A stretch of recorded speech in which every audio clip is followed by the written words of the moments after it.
welcome to Fiber Trek. My name is Sarah. This is episode 47. Today is January 28th, and it's Thursday, 2016. I'm like, what else other documentary type things do I need to put in there as I'm looking outside? And I always set up with as much light as possible, which happens to be instead of in front of a set of French doors that we have that look out onto our pond. And so I always end up like starting to talk, and then it's like squirrel, and literally, although there's not much activity going on today. Welcome. And if you are a new viewer, it's great to have you here investing your time into the discussion and topics that we have to offer on the podcast. And if you are a returning viewer, thank you so much for coming back and as well investing some of your precious time. Some of you know that I have talked about time as a topic before, and I am feeling it more than ever as I launch into my last semester of grad school for speech language pathology. And I'm commuting 4 days a week down to the big city, Bangor, Orono area, which is about an hour and 10 on a good day. They not recently, but in the past 4 years, they've changed the speed limit on the upper section of 95 in the north from 65 to 75, which really means I can do 80 or 85. And so I can cover a pretty good distance. Night's a little bit different story. And I kind of hunker down in my little car and hope to God and ask all the large ungulates, also known as moose and deer, and also the small creatures as well, just to steer clear of my swath of speed. I got a really awesome gift from a dear friend, and which is it's an alarm. It's a whistle that you put on your car. Some of you may have heard of them. And this one is like heavy duty, and I'm losing my light quickly here. We'll see what happens. And it's like evidence-based, and state troopers swear by them, and so we're hooking that up to the vehicle. Anyway, just to give you an idea, I've got so much going on. I have nobody else aside from my poor husband to whinge to. This is the tome that I will have a large standardized test, the Praxis exam in the United States for certification licensure for an SLP. And I take this in March. And I have to sit for a set of comps. I have to sit and write a series of essays. And I will be doing that April 9th, which is the day after my 40th birthday. Oh, boo. But then it's all over, right? So let's get started, but I just wanted to give you that's where I'm at. We've had a lot of great conversation as usual, and I so appreciate all of the connections that people make, reach out through the various social media sites. And I am a little bit behind on the Shackleton thread in our Ravelry group, which is a knit along that we're doing. And I'm a little bit behind on some of my messages, but I will get there, and I'm starting to make time. I've received this great gift, which was, who knew what it would become? But this is from a dear friend and podcaster, Claire of New Hampshire Knits. And I have decided, I don't know where this came from, but I'm just this is my to-do list notebook now. And every day I just transcribe things that I want to get done, and it's been really helpful, keeping me organized and keeping me sane, and making sure some of the tedious pieces of like email page about eval and plan, things that could go amiss that I don't typically write in I have a planner which has all my appointments on it, all my clients, where I'm supposed to be. So this has been really helpful. And I even write down like ski, dog walk, sew tunic, cut out pieces, buy X. So it's been really helpful. I don't know where I was going with that. Where was I going with that? Oh no. I can't. Oh, maybe just that I'm trying to be more organized about participating in the threads and getting back to people. So thank you. Thank you for reaching out to me, and I really appreciate that. We had a couple prizes donated for the Shackleton Morale Boost, and it's been awesome to have that pay it forward, people stepping in and just wanting to be a part of that piece of the knit along, or the craft along, not necessarily prizes for winning or doing anything. And what we know is that Shackleton didn't actually fulfill his achievement. Now, whether that's a good thing to say about this craft along or not, I'm not sure. But I guess the point is that people, I don't know, I just like it that there's this. It's just about being present and participating and having a conversation and doing your work, putting your head down and doing your work. And I don't know. So anyway, Isabel, who won last time, and when she won her prize, it happened to be her birthday, which I thought was great. And even more interesting, her comment, oh, I can't remember what it was. Did I say this already? The comment was replying to Kimbuck27, who was our original donator. It's great. Teasel Knits has offered a $25 gift certificate to her shop, which is shopteasel.com. She has some adorable pin cushions, which I've already put a bid in for. And she also has some really adorable embroidered dish towels. And they have... the ones that I saw that she had available had sheep on them, but she also has a few with a squirrel and a chicken. Thinking of you, Claire. You should go check that out. It was very Claire, New Hampshire knits, chicken coopish. And just very simple, and I like the design on them. So I would advise you to go check that out. She also has some other items in her shop, but those are the two pieces that immediately caught my eye. And that is www.shopteasel, TEASEL.com. Big Artel shop. So we also have Victorian Studio Podcast donate a prize worth $10 to the podcast for the morale boost. So thank you so much, Maureen, for those. And it's, like I said, it's just great to have that camaraderie in the group. I will be anteing up here as well. I have some ideas in my back pocket for morale boost prizes, but I'm not ready to announce them yet. So there's lots going on. Oh, we also have Woolly Wormhead has a pattern that we're going to be boosting with. So there's a lot in the next 2 months to look forward to. Let's see, we had a couple introductions. We have Treehouse Knits from Michigan introduced herself, and she's a knitting teacher and an enabler at her local yarn shop. And she's very interested in sheep to skein. And, well, you're certainly come to the right place. I'm finding more and more, as I said before, that this really is a forum for talking about such, topics, issues, etc., of micro mills and sheep to skein and soulful stash, that type of thing. Katen H50 from New Hampshire. She's from the New Hampshire Seacoast. She started spinning last year, and now she's hooked. Welcome. She has a Romney and a Jacob fleece out to the mill, and she's waiting for them to come back. So that's exciting. I think I'm going to be shipping some Icelandic up to the Aroostook spinning mill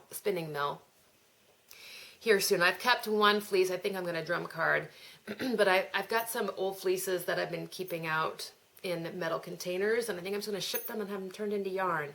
He did such a beautiful job on the this year's clip of Little Girl and Rose for Main Yarn and Barber Supply. I thought, well, I'll ship mine off and have a sweater's worth done. And Sharon Bice from Northern California, excuse me. She, her profession is she's a goat dairy person. So she has a creamery and a dairy. That sounds like good fun. And lots of work. She knits and crochets, and now she spins.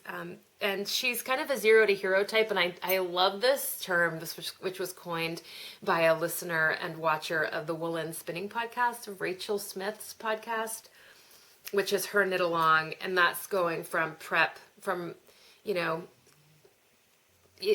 not 100% sure on the rules and the regs, but basically going from raw to skein. So she likes to do the prep part, she likes to do the spinning part, etc. So, and her goal for 2016 is socks. So thank you so much for introducing yourselves. As I always say, I like to see the spice and flair that is our group, and we can really learn about each other through that introduction thread. So let's go right into works in progress. I have whips, I have spinning, I have events, and I have acquisitions and discoveries. I have Shackleton, and I have a little bit of sewing, which I'll have to pause and go grab it. As usual, I'll have to edit. Last time was just, it took me forever to piecemeal that thing together. That being said, let's go to Tucker. This is my handmade bag. I think it's a Birch Organics fabric. So I finally attached the sleeves. This is by Amanda Schurzger. I'm knitting it out of a Main Yarn and Fiber Supply yarn, which is kind of an Aran Weight Lincoln fleece that she spun up. And it's a beautiful pewter gray. It's got a lot of nice luster on it. So this isn't going to look very exciting because it's all bunched up on needles, but I am quite happy with the progress that's been made. It's got a garter stitch cuffs and a garter stitch waistband. Wow, you can really see the luster coming off that. And it's knit from the bottom up with a yoke construction, and it'll have a cable detail that goes across the yoke horizontally. So that is coming up. Great, so that's Tucker by Amanda Schurzger. I'm knitting it on I think it's a US 9, so it is going quite quickly. I have some plans for my next sweater. I've actually been in a little bit of like a making moment, if you will, thinking about what yarn I want to work with, but I think I may have come to terms with where I'm going. The other thing I've been working on is the Winter Wander shawl by Helen Stewart. It's part of her Knit Vent collection. I knit this with Cornish Tin, which is a blacker yarn, their anniversary yarn.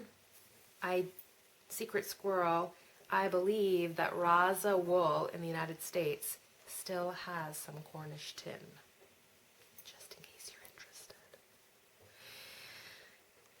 I thought I saw it listed on her site. Raza Wool I found through Claire of New Hampshire Knits, and she is a purveyor of imported yarns, so she's got Jameson Smith, and she's got some blacker lines. So if you're looking for that, and she's an online shop, I believe she's out of Vermont. So anyway, now that I gave away my secret about Cornish Tin availability, let me show you the Winter Wonder. So the basics of this shawl is it's knit, it's a crescent shaped shawl that starts with a garter stitch tab and works its way down in garter stitch in Cornish, in my particular case, I've used a Cornish Tin in a kind of a smoky green. It's an over-dyed gray with green. And then I've decided to use a singles Icelandic lace for the next section, which is a mesh lace. And I think there are other examples in there that have been done with Kid Silk Haze, but the basic premise of the shawl is that you have this lacy mesh panel, and I thought that singles Icelandic worked beautifully. So I was thinking about Icelandic and how versatile it is, and you know, there's the experience of the commercial Icelandic and Lopi and Let Lopi and those types of brands, and they work great, and you know, I've knit sweaters out of them, and it's a real nice workhorse available yarn.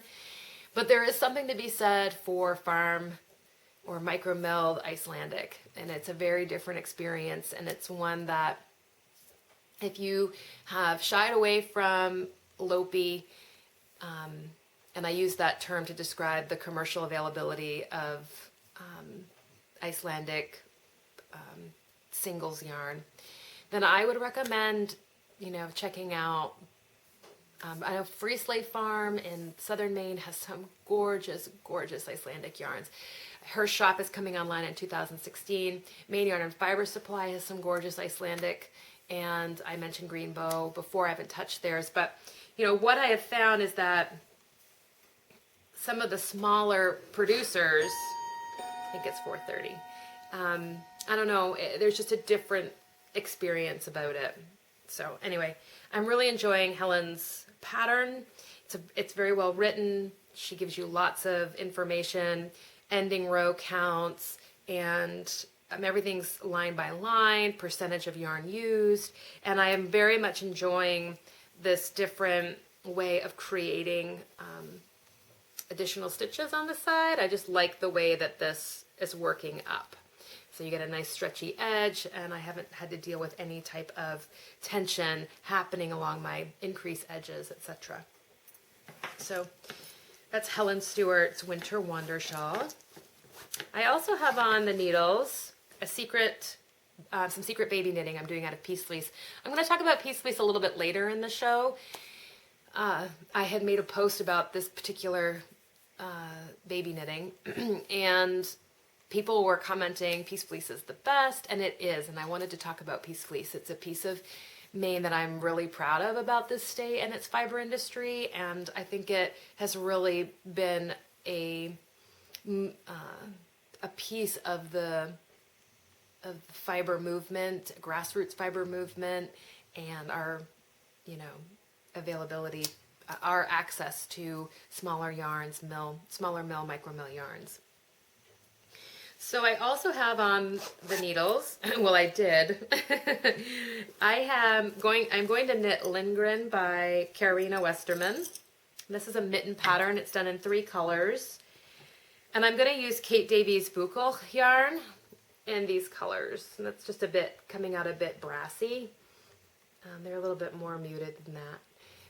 And I have her Highland Coo colorway, which is kind of a orangey rust. The blue is called Between the Weathers, and it's, I guess I call that, it's an ocean blue. It's a cold ocean blue. And then just her ptarmigan, which is white. So they're going to be a set of mittens for myself. And I had cast them on, and I had done all this great work, and I was doing the color work, and 2 things I noticed. One, I forgot to start increasing for the thumb gusset. And the second was that I cast on for the small, and I knew I wanted to cast on for the large to compensate for my tight knitting. That's how I would get a medium. So I'm like counting my stitches. I'm like, this is awful small, and it ended up only being 44 stitches. And I was just like, oh, rats, Batman. Same thing I did with Tugger. I cast on for the smaller one. I don't know how that happens, if I'm glancing down or what. But anyway, I had to rip that out this morning, and I did.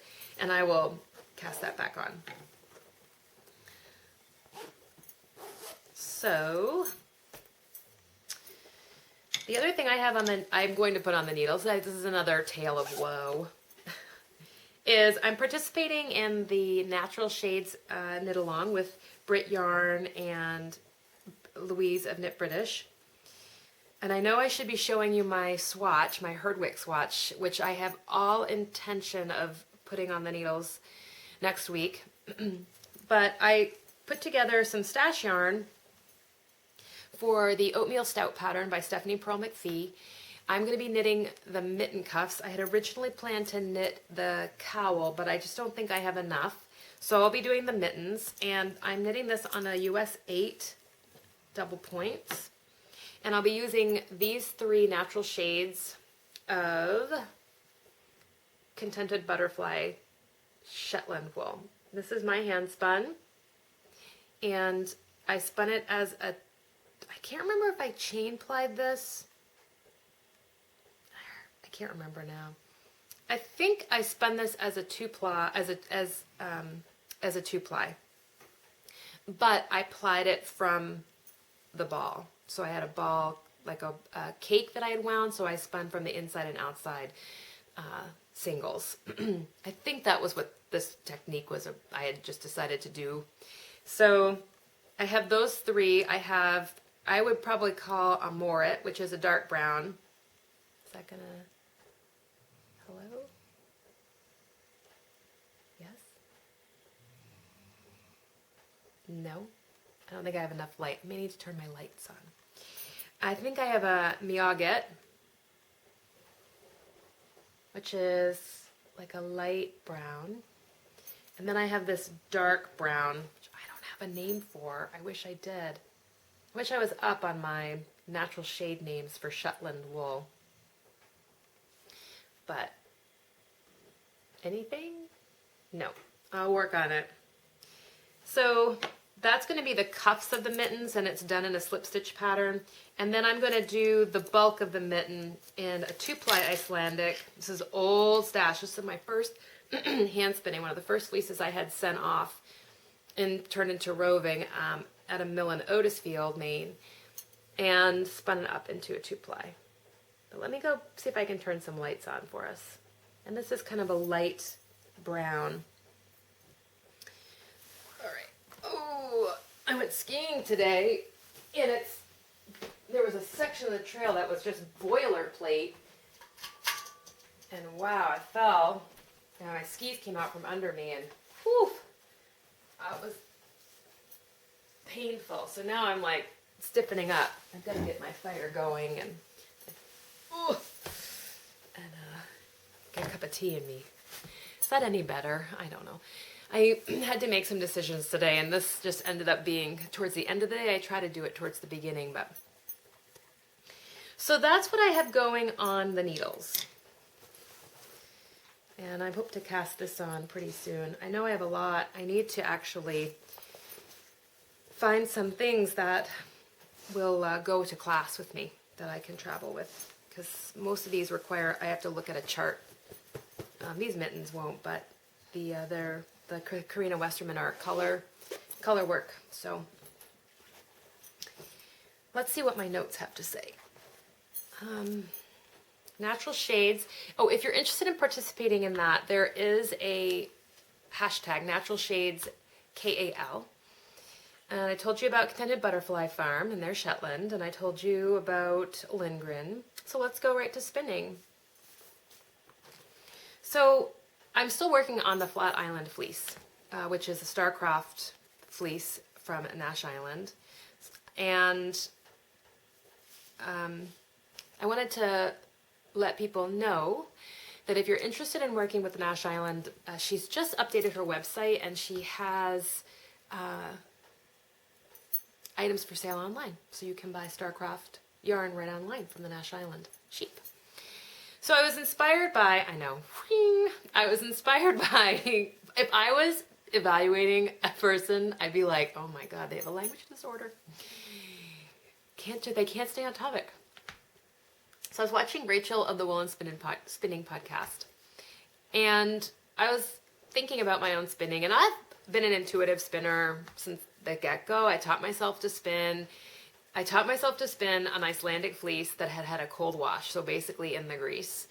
And I taught myself to spin on the wheel, and that's how I've always spun. This is how I spin. It's typically how all my yarn turns out. I don't really pay attention to twist angle or twist per inch or have any type of, this is what I want. I'm like, I want a 3-ply, I want a 2-ply. I did the Herdwick as a singles. That was really my first singles. So I'm listening to Rachel, and there's just this great technical talk that has been intriguing to me to kind of challenge myself to really look at my spinning. So I decided to just baseline myself, if you will, to look at what my default spinning is. So I'm working on this Flat Island fleece, and it is a longer wool, I would say. I don't have the original lock set. I probably do. It's probably in another bag. So I don't have the locks. So I wasn't able to be like, okay, it's got, I look at the crimp structure. I count the number of waves in the crimp, and I try to correlate that to the, number of twists that I want per inch. So I did the best that I could. So I made up a spinner sample card. Is it happy? Is the camera happy? I never can tell. It just wants more light. Light. Anyway. And what it has on here is it has unwashed 3-ply, which is this here, and then it has unwashed 2-ply. So that's kind of like, well, right, this is what I'm looking at. This is what this yarn potentially could be. I haven't done my washed 3-ply yet. That's what I'm going for. I just want a basic 3-ply DK Sport for a sweater. So what I wrote down was Flat Island 2015, spun on the Lendrum on a 6-to-1 ratio. It's 4 twists per inch, and I have a 30-degree twist angle. The prep was a roving pin drafted, and it's spun short forward, and I would consider this a semi-worsted preparation. So I have all this information on here, and I can kind of keep going back and comparing what I'm doing to make sure that I'm staying on track. This is my baseline. I think I can spin this because I spin long wools quite often. I mean, I have a whole another half of Romney fleece sitting upstairs. I have 10 ounces of some sort of Romney-ish long wool from my friend Michelle waiting for me. This is her neighbor's sheep, Persia. Gorgeous, gorgeous. I spin Icelandic. So they're very similar, and that's, and then I just kind of keep my own rhythms and work with this wheel. I've only ever spun. I had a Louette when I first started, and then I sold that, and I traded up for my right around my 30th birthday for the Lendrum. And so, and I love Rachel, that wheel, so that I know what I'm doing. And I use the Spinner's Book of Fleece to kind of educate myself. And I knew about twist angle and twist per inch somewhere over here, but I never really thought I was somebody who could figure that out. I don't know why. I was always a little bit, maybe perhaps intimidated by the technicality of it. But I went ahead one night and I just went ahead and did it. And my husband came down and helped me do some of the stuff that I wanted to do, and we were able to come up with this. So this is a nice baseline, and I'd like to see if I can change my baseline depending on what I'm choosing to spin. So anyway, that is the spinning this week. And my notes. Events. So I wanted to take a moment and let everybody know that the Highlands of the Fly retreat is open for registration. This will be October 20th. I can see the eagle flying by right now. This will be October 20th through October 23rd, 2016 at the New England Outdoor Center. It's located in northern Maine, just a few miles from my house, on Lake Millinocket or Millinocket Lake. It's about 13 miles from the trailheads for Katahdin, and 8 miles maybe from Baxter State Park. And this particular resort that we stay at is a series of sporting camps. It looks out on the lake, and you get the most stunning view of Katahdin. So you have the lake, Katahdin, you have the fall, you have amazing food. We get the restaurant, there's a bar, and it is high-end luxury amenities. So there is Wi-Fi available, and concrete countertops. So the cabins are not rustic, let's put it that way. We also have exclusive marketplace. This year we'll be welcoming back some oldies but goodies, which will be Maine Yarn and Fiber Supply, One Lupin. This retreat is co-sponsored with Heather of Highland Handmaids, so she will be there. And the Fiberista Files, her podcast. And we also will have Rachel of On the Round. We'll have Casey with Port Fiber, Sarah with Upton Yarns. We'll have Janny of Starcroft and Nash Island, Michelle of Bybrook Farm, and I don't think I'm forgetting anybody right now. I think those are my confirmations. Let me just double check in my book. Right now, I don't have a workshop schedule. I've got a couple people that have contacted me, and I need to get back to them about workshops. But the main experience of this retreat is really about getting together in a beautiful landscape, and so the workshops are not like heavy hitters. Like come and learn how to do this, intensive technique. It's more fun things, 2 hours, like learn to embroider a felt ornament or learn to evaluate a fleece or that type of thing. So. And we definitely welcome both knitters and spinners. So One Lupin, Highland Handmaids, On the Round, Bybrook Farm, Upton Yarns, and Starcroft. Those are everybody that I've contacted. I have a couple feelers out for a very cool keynote, and I'll keep you posted on that. And yeah, so that event is coming up in October, and registration is open. The other event that I'm hosting will be with Maine Yarn and Fiber Supply, One Lupin, and it's called, we call ourselves the Tidal Tours, and we host a retreat in Machiasport, Maine, which is up on what's called the Bold Coast, and it's north of Bar Harbor, so we get to escape all of that kind of typical Maine coast. And not that it's not beautiful, but the Bold Coast really is rugged, and I think captures the romantic mystique of the Maine coast. So we'll be up there in Machiasport on the water. And that retreat is small. We have about 8 participants per session. We'll be running 2 sessions, and that will be July 17th, I believe. Of course, this is the one thing I forgot to write down. That will be in July, and the information is in my Ravelry group under Fiber Trek Retreats. But let me see if I can just pull those dates for you. I know that we have availability in both sessions. So there's a Saturday to Tuesday session, and there is a Wednesday to Saturday session. Highlands on the Fly, so the evening of July 16th through breakfast on July 19th, and the evening of July 20th through breakfast on July 23rd. So we provide all the food and field trips, workshops, and marketplace. So if you're interested in that, please contact me. Happy to help you figure that out. So those 2 events are happening and on the docket. What else do I have in my notes? Shackleton.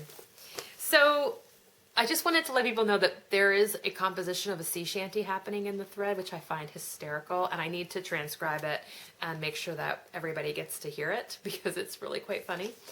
And people are definitely finding their way back above decks. There's always that moment in your project where it's just not your focus, and that's all right. So I just noticed a lot of people be like, I'm back above board, and you've hauled me back in. I was floating adrift. So it's great to have everybody chiming in and contributing both their achievements and their failures.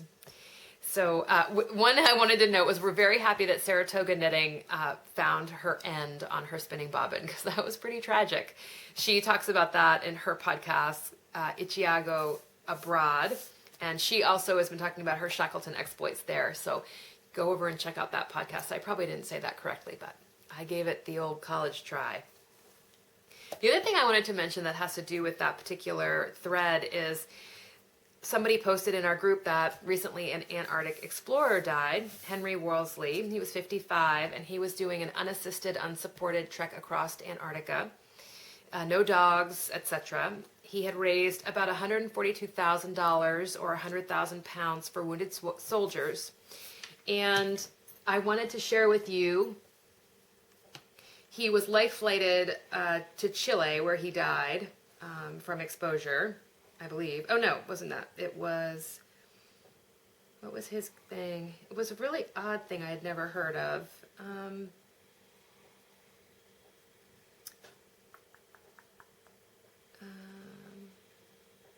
I read it in here.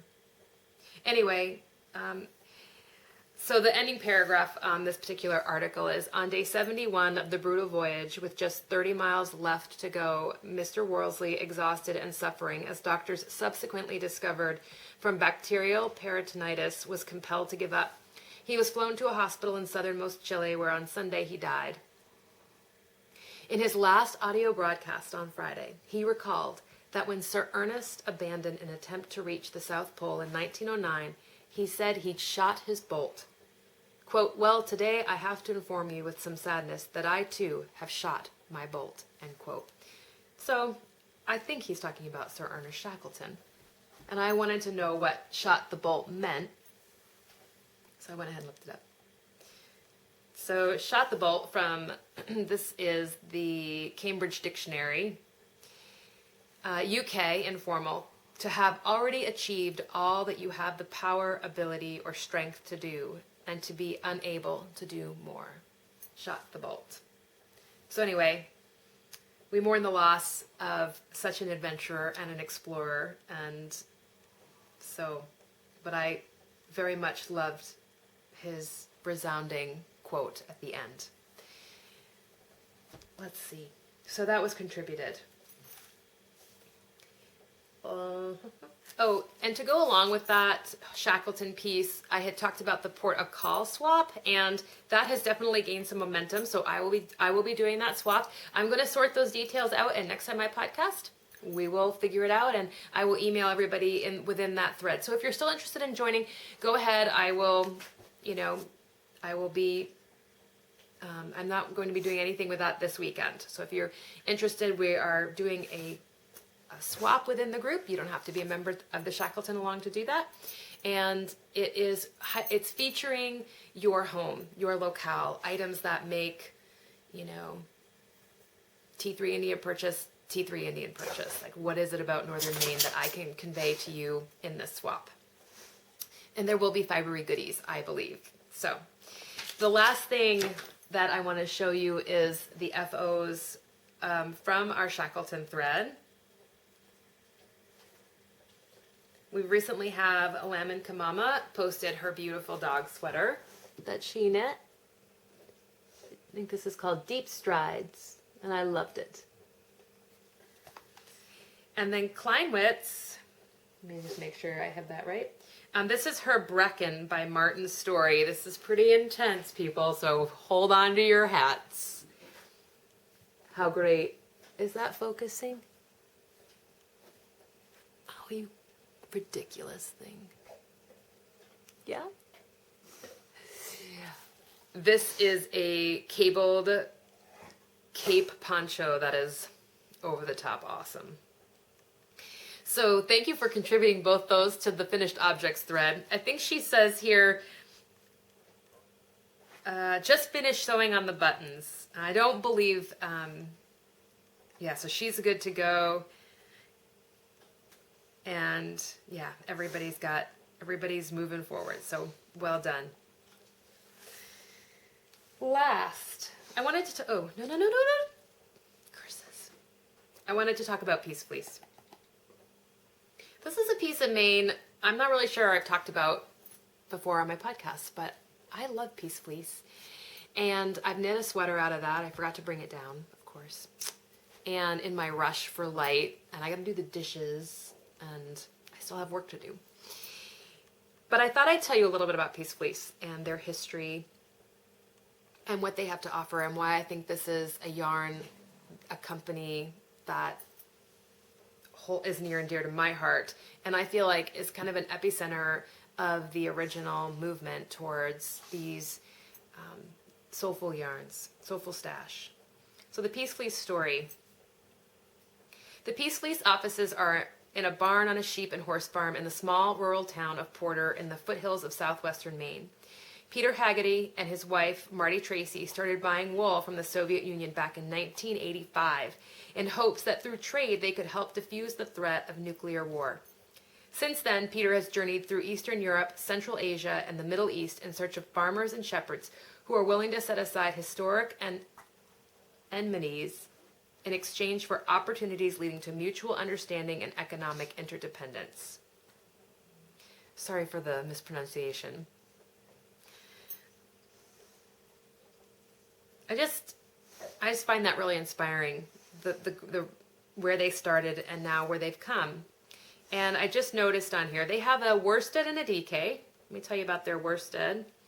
So their worsted weight yarn is a blend of native and non-native American fine wool and Texas mohair. Most dye lots are 75% fine wool and 25% mohair. And then they go on to tell you there's a couple lots that weren't that. They've got a really nice array of colors. And again, this is a great workhorse yarn. It gets softer with age. It knits up well with definition. And that mohair gives it some nice tensile strength. And again, I have a ton of this in my stash. And in fact, the next sweater that I plan to put on the needles is Peace Fleece.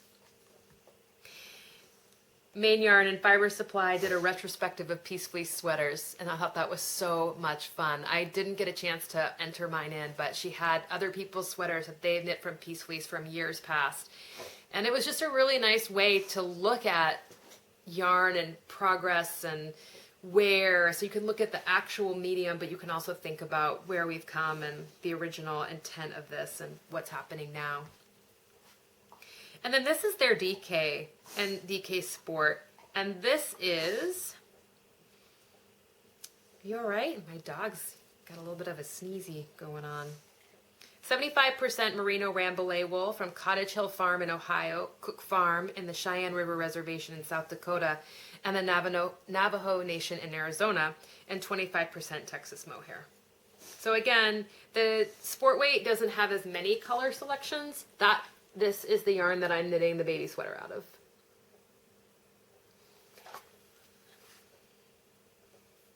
So anyway, just wanted to kind of give them a shout out because I feel like what they bring to Maine and what they bring to the fiber industry and what they have contributed is really astounding and worth celebrating. So if you're looking for a new yarn, a workhorse yarn, I would highly, highly, highly recommend Peace Fleece.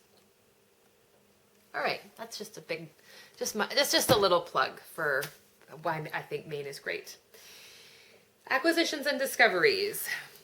So over the holiday, I repurchased a few things for myself, and I also received a few things. The first one is this children's book called Extra Yarn.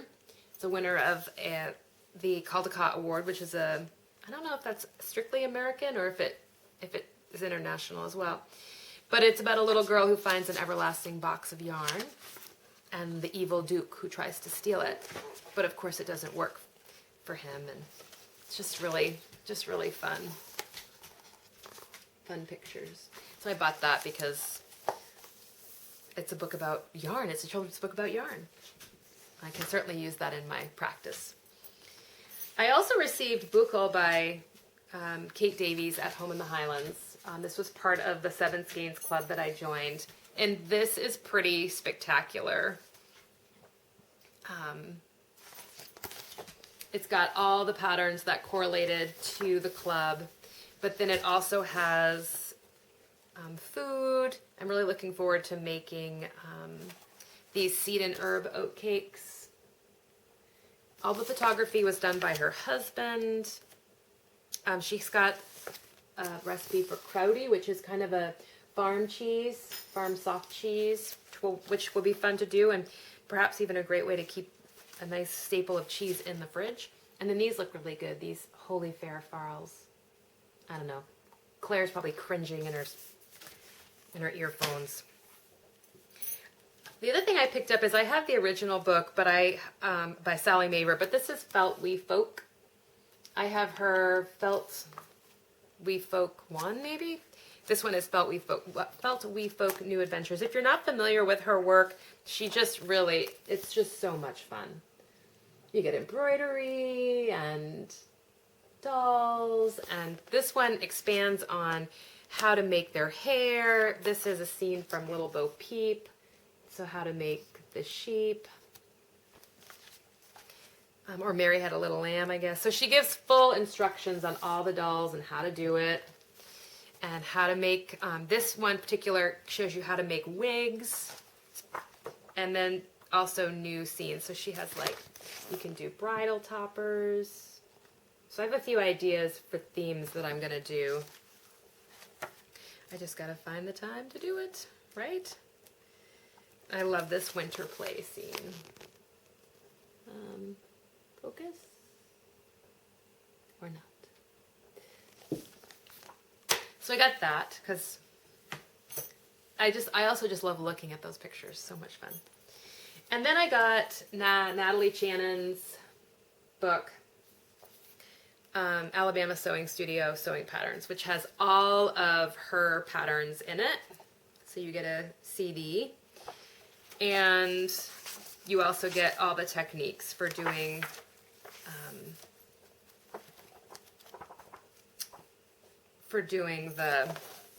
on how to make the outfits. I would love to set a sewing goal.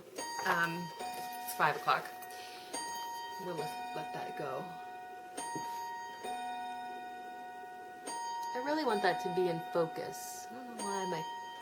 Yes? Yes? Hi. Okay.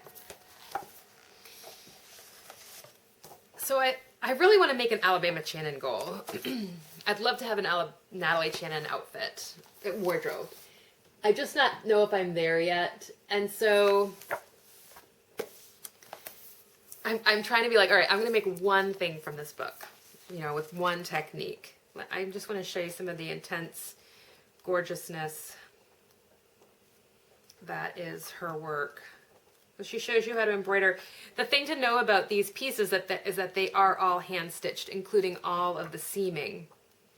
But she shows you how you can take one pattern and put long sleeves on it, or shorten it, or, you know, change the bust line. So it really is, it has everything in here. And I believe that these are really versatile patterns. I thought she had one of her, like this skirt would be so much fun, no? So anyway, that is in the library. I've talked about Alabama Channon before, and I've made one of her patterns out of a woven fabric. And I'll probably do that again because they make great summer tunics. But I am going to invest in some jersey cotton knit from her. So those are kind of acquisitions and discoveries for books. Then my friend Jody went from Maine Yarn and Fiber Supply, who was also kind of my boarding house when I get stuck down in Orono. She went out to Colorado and went to the Yampa Fiber Mill, Yampa Valley Fiber Mill. Let me just look it up very quick. And they're located in Colorado. And she brought me back this gorgeous Cormo. Yampa Valley Fiber Works. Let me tell you where they're located. In Craig, Colorado. Custom milling. And I think we process natural fibers into beautiful usable yarn products. We love what we do. So we mill natural fibers for customers all over the world. So they are custom fiber mill, and she picked up this Cormo. So I get to spin Cormo, not a long wool. So I'll have to use my sample card and see if I can change up my intuitive knitting. I don't mean to rush the end, but I am losing my light. So I'm going to say farewell. I think there might be a few things I'm missing, but let me just double check. And yeah, I think that's it. I think I'm going to just say, you all know I have no pragmatically appropriate way of getting out of this podcast. So I'm just going to say farewell.